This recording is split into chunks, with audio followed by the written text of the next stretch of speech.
देख लो भाई, हमनी के बिहार होमगार्ड के फाइनल मेरिट लिस्ट आ गई बा। एकरा पहले जो लिस्ट आई रहे उ मेघा सूची रहे, जौना में हर एक कैटेगरी से 1.5 गुना रिजल्ट आई रहे। लेकिन अब फाइनल मेरिट लिस्ट आ गई बा।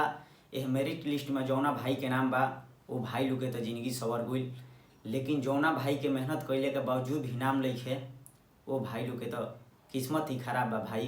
केहू के डेट ऑफ बर्थ बाहर करा दिलस, तो केहू मेहनत कम कैलस, नंबर कम आइले के वजह से वो बाहर हो गई। तो भाई लोग से हम हाथ जोड़ के विनती करतानी कि रिजल्ट से दुखित होकर कोनो गलत कदम नहीं उठावे के। हमार भाई मेहनत करत रहे के बा, कहें कि तहन लोग के उम्मीद पर ही तहन लोग के माई बाप जियता। अगर तहन लोग के कोनो गलत कदम उठा ले बलो तो सोचा लो कि उनका लोग के दिल पर का बीती जे तहरा लोग के पैदा कैले बा। ऐसे गलत कदम नहीं उठावे के।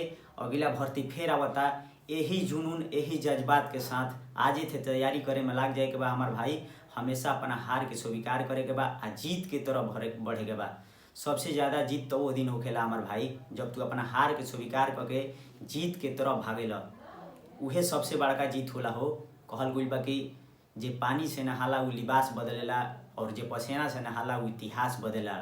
तो हमनी के इतिहास बदले के बा, लिबास ना। इतिहास बदले खातिर समय देवे के पड़ी हमार भाई, हार के स्वीकार करे के पड़ी। एगो हार से अगर हार मान जीब तो जिंदगी में तू कबो आगे ना बढ़ब।